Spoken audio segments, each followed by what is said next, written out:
Good morning. It's a rainy day, so I gave us a little bit of, we're not starting right at 10. Gave you all a little more time to come in out of the rain. But we're here now. I'm the Reverend William Levwood, affectionately known as Rev Lev. My pronouns are he and him. I am the minister here at Accotink Unitarian Universalist Church, and we are so delighted that you decided to join us. And whether you're joining us online or in person, we're going to take a deep breath together to center ourselves for worship in a moment. But before that, just a reminder, if you are in person, to silence your phones. And with that, let's take that deep breath together.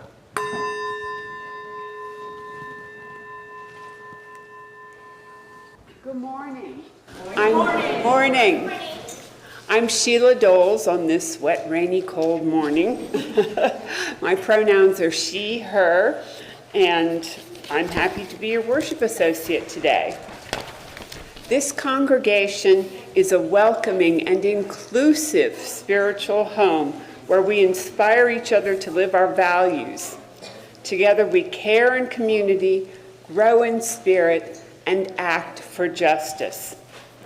Whether you're a longtime member or a newcomer or something in between, we are so delighted that you decided to join us today.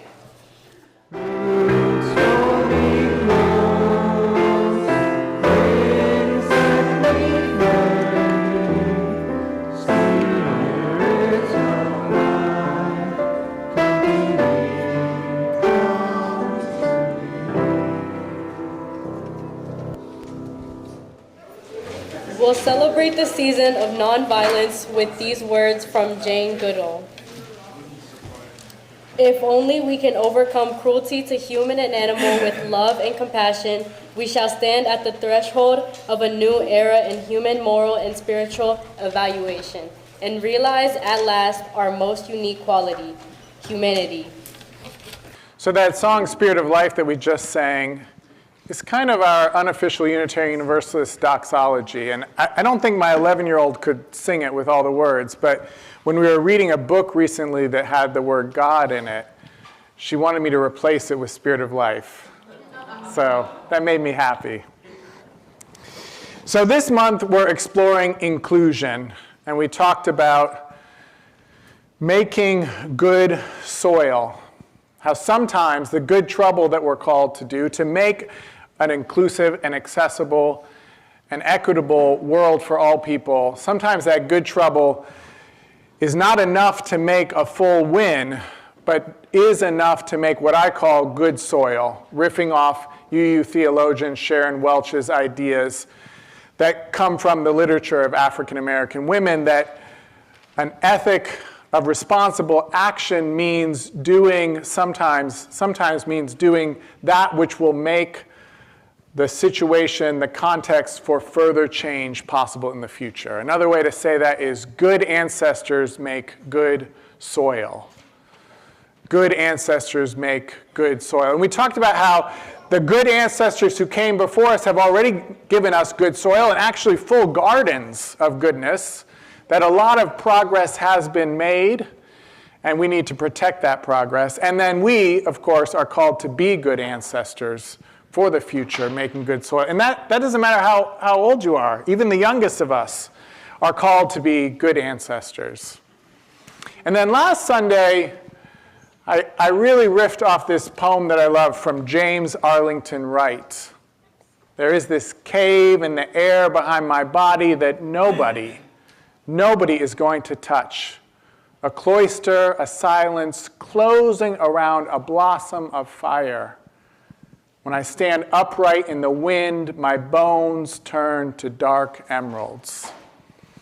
Our Soulful Home curriculum from Soul Matters this month has some affirmations, and we've been doing affirmations already this past month for our children and youth as a way to hold on to that sense that we are all sacred beings, that we are all worthy of flourishing with dignity, love, and compassion. And for me, that poem also is a kind of an affirmation that there is nothing and no one who can take away our dignity. So we talked about that last week and about how to be strategic in sometimes staying quiet in order to make good soil for the future, and other times, most of the time, how we need to stand up and show up and lift our voices right now and not preemptively give away our power, but be even more empowered.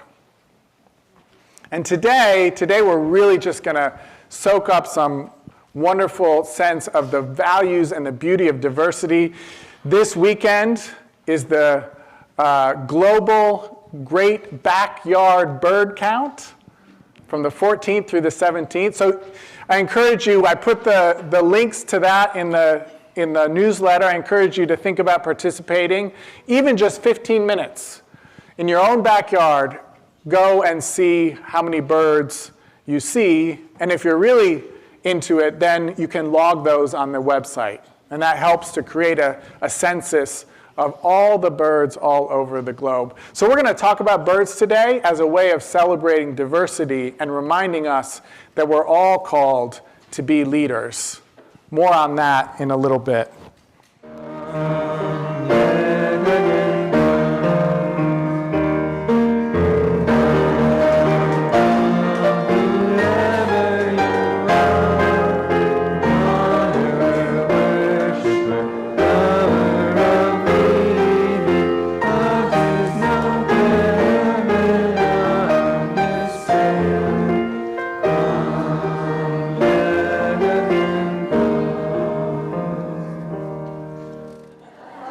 We light one more candle for all the joys and sorrows that remain in the sanctuaries of our hearts. May this community continue to be a sanctuary and a refuge where we can come for support when we need it most, and where we can celebrate those wonderful times in our lives as well. Before we sing our meditation song, I want to actually invite you to rise in body or in spirit, and we're going to do just a really, really short meditation together that I think might be helpful in these times. This comes from the Rabbi Alan Liu. He draws it from the Torah. It's got 5 steps. The first one is don't panic. That's what the children of Israel are told when they see or think they see the Egyptian army coming to get them after they've escaped slavery. Don't panic. So I know we're feeling panic a lot these days, y'all, but the first thing we're called to do is to not panic, and then to collect ourselves. And Rabbi Alan Liu explains, I want you to try this. So imagine something that you might panic about. It's not hard to do these days. But then collect yourselves. And that means for this meditation to pull into your center, to stand firm and pull into your center all of the thoughts and feelings and sensations that are around you and within you. Pull them all together. Not just the panic, but everything. Pull in your strength. Pull in your fear, pull in your peace and your happy joy. Pull all of your thoughts and feelings and center it. Ground yourself. When I stand upright in the wind, my bones turn to dark emeralds. Feel that. And then, in the Torah, God says, see the salvation that I will make for you. But Rabbi Alan Liu says the next step in the meditation is see reality as it is. So don't panic, pull everything into you, and now that you've gathered all of your thoughts and feelings and grounded yourself, see reality in its fullness. And just be still. Just be still and witness. And here's the fun and funny part. The next thing God says to Moses and the children of Israel after saying, be still, is, get going. Like, what are you doing? Get going.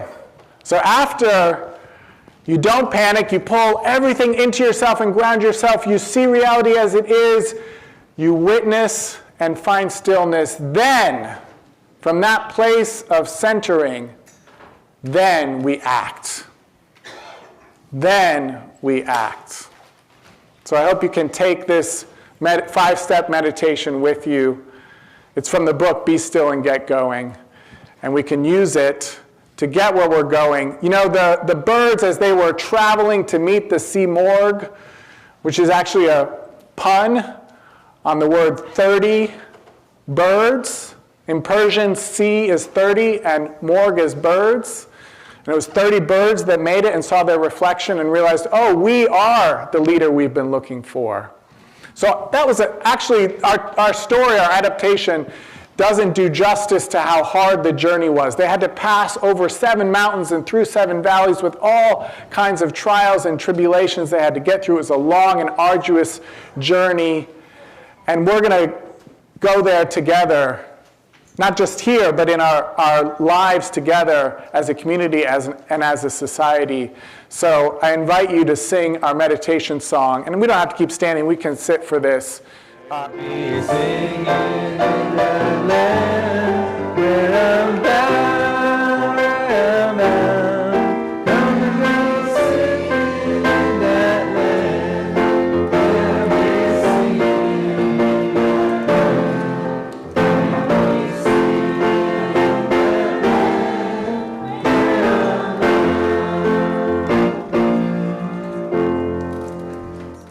where troubles melt like lemon drops away above the chimney tops. That's where you'll find me,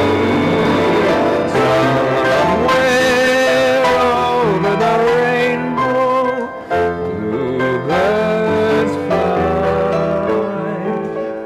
Bluebirds fly over the rainbow. Why then, oh, why can't I? Since happy little bluebirds fly beyond the rainbow, why, oh, why not I?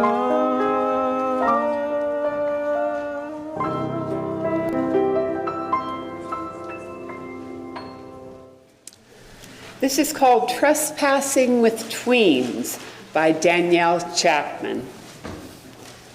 After arguing, gasping up at the great blue herons flap into the cypresses, we hush into mosses and fallen needles, auburn as wood doves.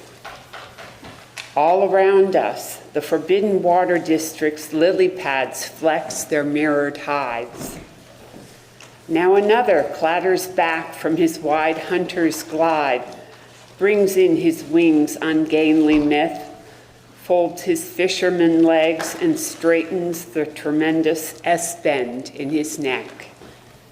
His pterodactyl face, almost all beak, focuses in a yellow twinge that wells into an eye.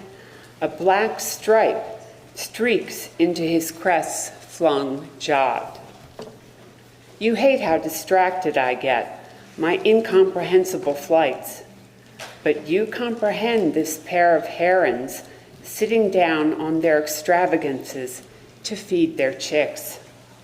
And now you're shrieking at their clucks, their gullying barks, for a heron parent has tilted his or her face formally as a watering can toward a vase, fluffed by what we're certain is, look, Mommy, look, look, 2 smaller beaks and an opening. So last Sunday, unlike the parent in the poem, I was alone when I was biking around Burke Lake, and I saw first gulls on the icy middle of the lake, and later ducks and a couple geese. And in the middle of my ride, 3 blue herons. Now I'm usually fitting my bike ride into a narrow window of time, unable to stop and smell the flowers or gaze at the birds, but this time I could stop, and I did. One of the blue herons was wading so close to the shore, I was closer to it than any of you are to me right now.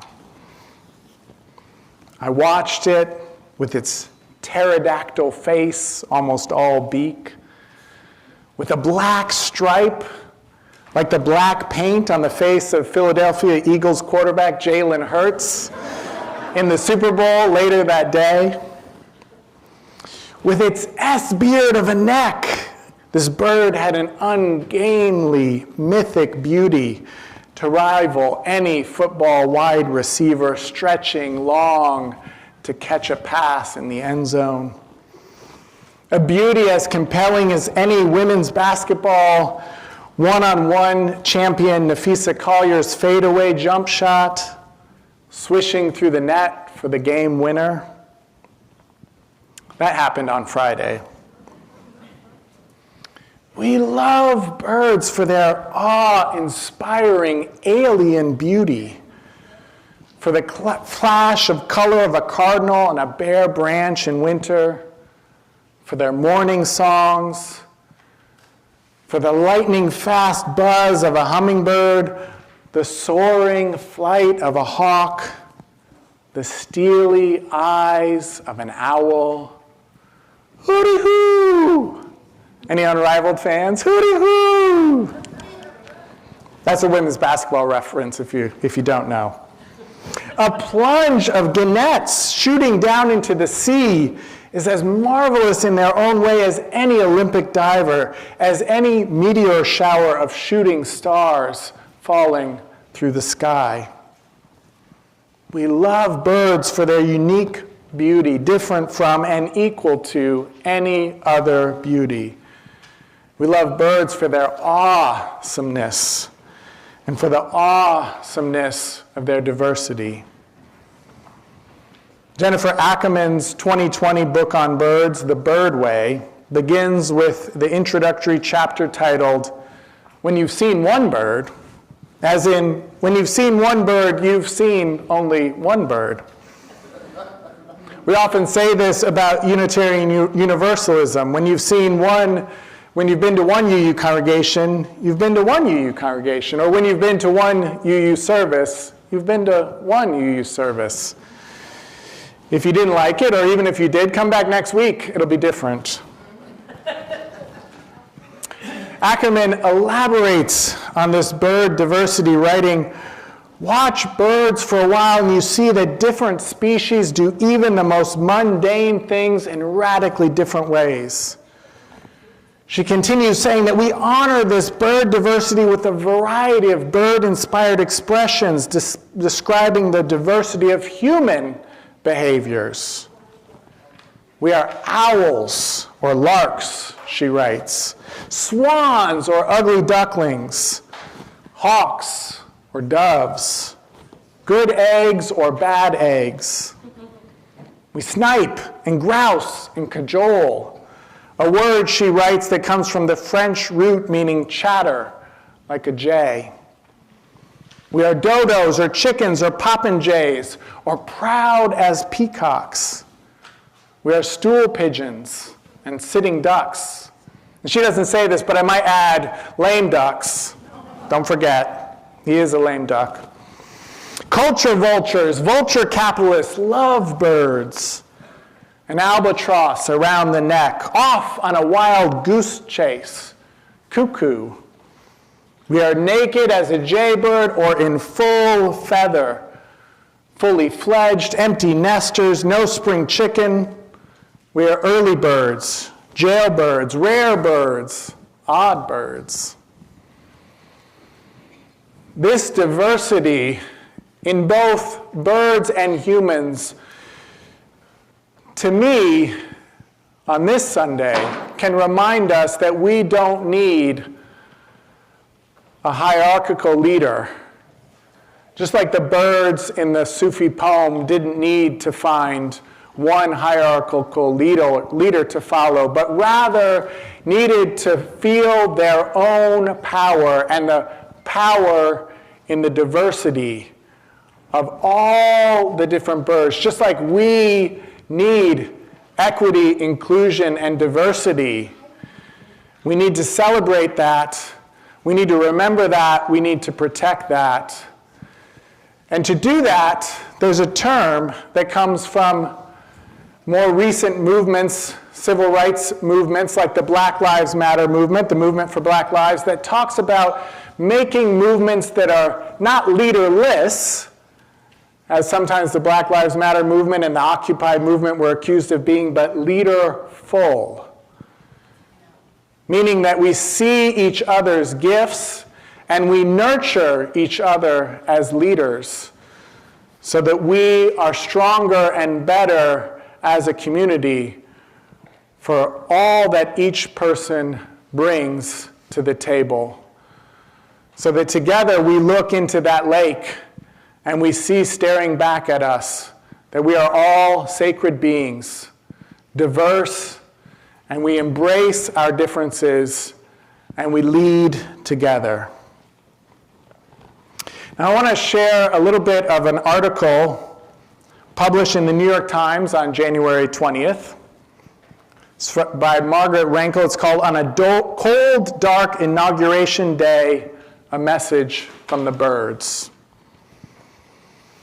Now she talks about how she gets her bird feeders ready for the birds on New Year's Eve, because there's a birding tradition to look for the first bird on New Year's morning as a kind of oracle or omen for the year to come.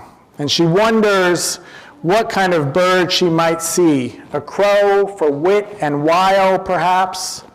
A wren for curiosity, she asks? A house finch for solidarity, for sociability? Or a goldfinch for renewal?